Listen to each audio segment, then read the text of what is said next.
Voilà, on se retrouve pour la troisième et dernière partie de Tous Azimuts, toujours avec Yael Gauz, journaliste politique à RTL, qui publie Les Étés meurtriers, avec Jérôme Chapuis chez Plon. Journaliste politique à RTL, on a une photo de vous dans les studios de RTL, voilà.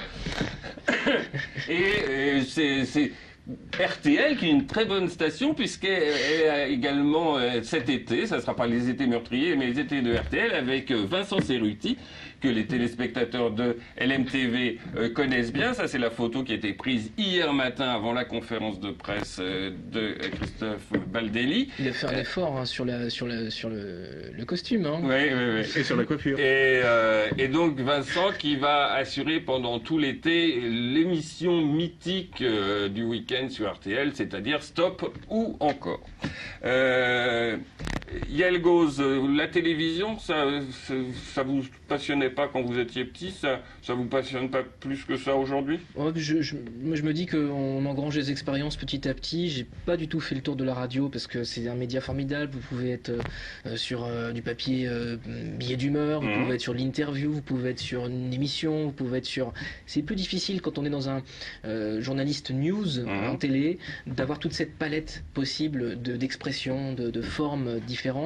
Et je pense qu'en radio, je suis loin d'avoir fait le tour. Mais après, évidemment, la route est longue, la pente est raide. Oui, on peut arriver à un moment aussi, comme votre patron, Jean-Michel Apathy, faire son interview à la radio, diriger le service politique, et puis avoir... on le voit tous les soirs dans le Grand Journal avec Michel Denisot, et je suis sûr qu'il est particulièrement apprécié. Enfin, en tous les cas, moi, je l'apprécie beaucoup. Donc la télé, on va en parler avec Pierre-Jean Larminia après le jingle.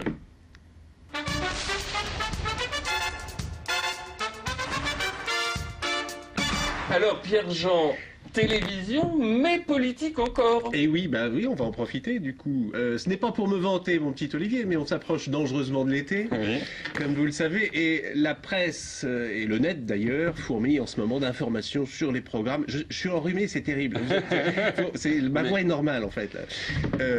Et fourmille d'informations à l'heure actuelle sur les programmes dont on va bénéficier, enfin si on peut dire, pendant l'été, en juillet, en août, qui est une période aussi pour les télévisions où alors, soit on refile des vieilles choses, genre on va certainement avoir la Marquise des Anges et puis la série des gendarmes, ça c'est couru d'avance.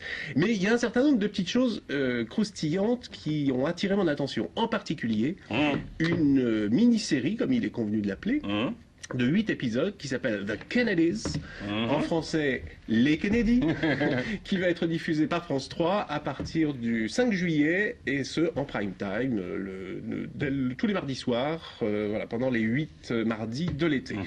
Ce projet est intéressant parce que d'abord c'est une grosse production, 30 millions de dollars pour 8 épisodes, ce qui est quand même assez important. Et puis, c'est une série donc, qui retrace la destinée de cette famille royale américaine des Kennedy, avec voilà, une production de grande qualité, avec un casting à la hauteur. Il y a Greg Kinnear, qu'on a vu notamment dans Little Miss Sunshine, dans le rôle titre, donc enfin dans le rôle de JFK, de John Fitzgerald, mais également Cathy Holmes qui joue le rôle de Madame Bouvier Kennedy, sa femme Jackie. Alors cette série, elle a ce site particulier qu'elle avait été commandée par une chaîne américaine, History Channel, qui avait commandé donc cette mini-série sur la vie de Kennedy et sur le destin un peu tragique de cette dynastie. Et après avoir vu la série tournée, History Channel s'est désengagé, vraisemblablement parce que la chaîne a fait l'objet de pression de la part du clan Kennedy et de ses avocats. On sait un petit peu comment ça se passe aux États-Unis. La production est signée Joël Surnaud, c'est un des producteurs de 24 heures chrono, qui est aussi un certain gage de qualité. Depuis, ils ont visiblement réussi à trouver un diffuseur aux États-Unis, mais pour le marché français, c'est France 3 qui a décroché le pompon. Donc France 3 elle sera la première chaîne au monde à diffuser les Kennedy. Ça va être vraisemblablement diffusé aux États-Unis, je ne sais pas quand exactement, mais probablement pratiquement en même temps, bah oui, du fait du retard de la diffusion aux États-Unis. D'accord. Ils ont coiffé sur le poteau Canal+, qui était preneur. On est clairement dans un projet qui est dans la ligne Canal+, il faut dire ce qui est. C'est France 3 qui a décroché le pompon. On a quelques images, et si Grégory Jugé le veut bien, nous allons les voir. Très bien.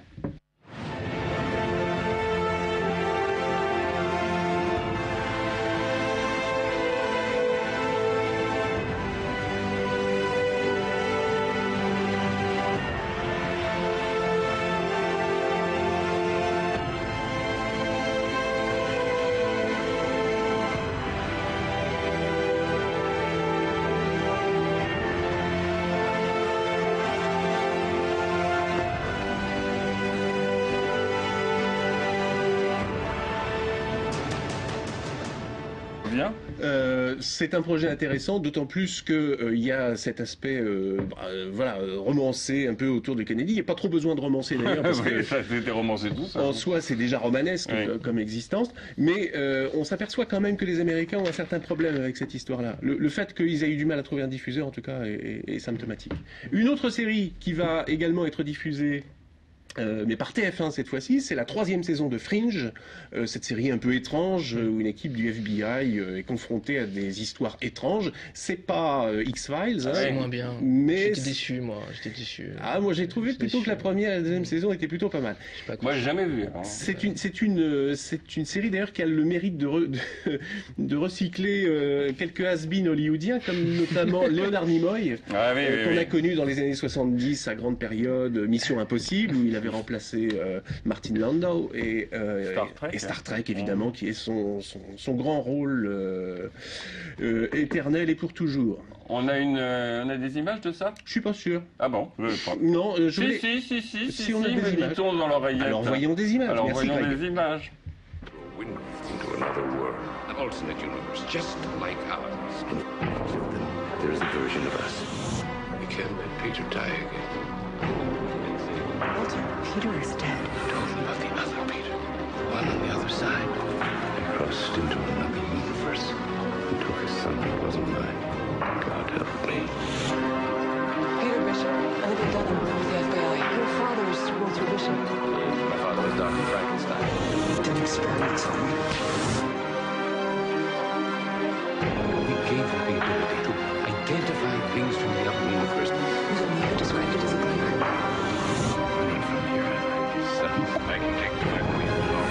Peter is in danger. Help us cross over. Walter is the Secretary of Defense. The French finances the this is routine.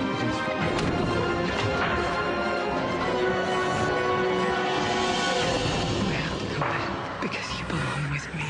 We're heading back to the Opera House. Make the switch. Welcome back. Bon, je vais regarder. Ça n'a pas l'air mal, Cyprien.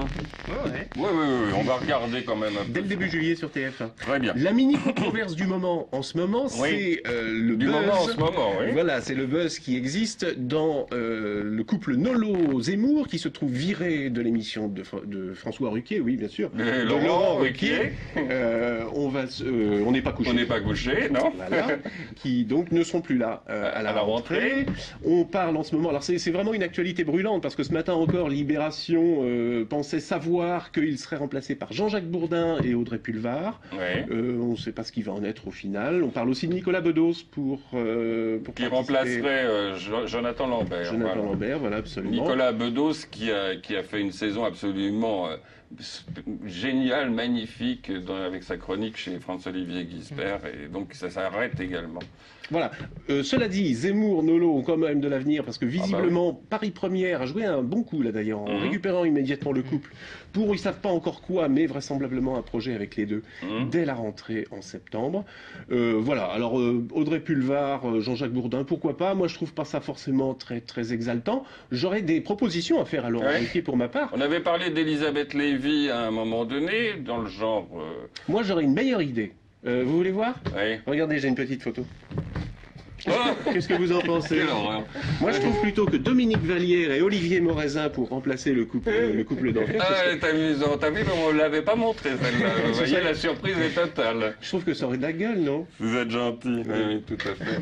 Merci Pierre-Jean, bonnes vacances. Merci. Et à bientôt, sinon à la semaine prochaine, enfin on verra. D'accord.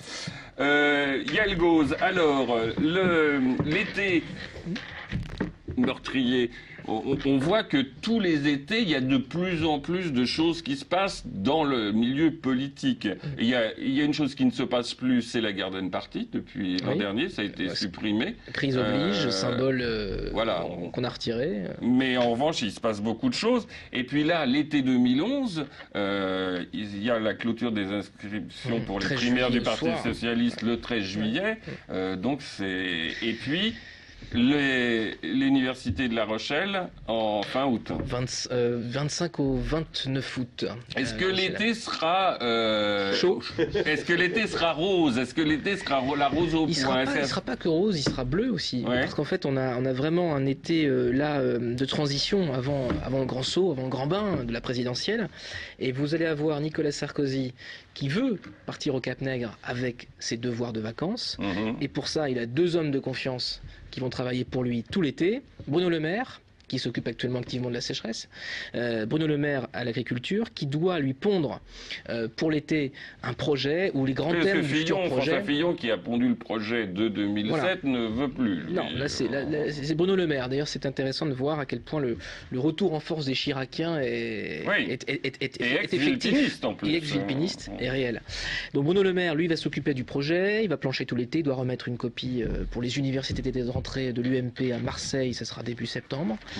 Et puis pour la partie humaine, pour les hommes, qui sont les hommes de la campagne 2012 de Nicolas Sarkozy, ça c'est Brice Hortefeux qui planche aussi actuellement, qui réfléchit un petit peu à renouveler les équipes et à choisir les bons éléments pour 2012. Ça c'est pour le bleu. Et puis pour le rose, vous avez une bataille des primaires, vous l'avez dit, qui commence le 13 juillet au soir. Donc de toute façon, pour vous, il est acquis que Martine Aubry va se déclarer candidate. Oui, bien sûr. Oui, c'est un secret de Polichinelle. Encore, elle a le droit de renoncer, mais objectivement, il n'y a plus aucun argument qui pourrait le laisser penser. Et donc, en gros, les 2 poids lourds, ça sera Martine Aubry, François Hollande, Martine Aubry. Vous avez Alors, c'est intéressant pronostic? parce que moi, je pense que ce sera très serré à la fin. Je ne peux pas m'avancer plus que ça, parce que vraiment, là, pour le coup, est-ce qu'on choisira, est-ce que les Français, les électeurs des primaires choisiront une première secrétaire parfaitement entourée de gens expérimentés, etc., qu'on a déjà vu à l'œuvre, ou est-ce qu'ils choisiront le panache d'un homme un peu plus seul, mais qu'on n'a pas encore vu exercer les fonctions régaliennes et suprêmes? Voilà, il y a vraiment 2 profils. Il y en a une qui a besoin de se singulariser, et il y en a un qui a besoin de rassembler. Donc ils ont chacun une route inverse à faire, et qui peut se faire pendant l'été. En sachant que ce sont 2 hauts personnages politiques qui ont l'intention de se reposer cet été. François Hollande m'a confié vouloir faire un break, 2 semaines, 3 semaines. Martine Aubry n'est pas une habituée des étés où Tony Truant, où on s'exprime tous azimuts, pardon pour le jeu de mots, mais Martine Aubry l'été dernier sur le discours de Grenoble se tait du 30 juillet à La Rochelle. Il y a 1 mois de silence de la première secrétaire. Est-ce que ce sera possible cet été? Je ne le crois pas. Parce que vous avez dans la course des primaires des candidats qui n'ont rien à perdre, qui ont tout à gagner à exister pour éventuellement plus tard rallier des plus forts. Mais Manuel Valls, qui déclaré candidat il y a à peine 10 jours, Arnaud Montebourg, qui est dans la course, Ségolène Royal qui joue son va-tout. Elle doit retourner l'opinion maintenant, sinon ce sera trop tard. Donc ces trois candidats-là, ils vont pas s'arrêter cet été, c'est clair. Ils vont continuer.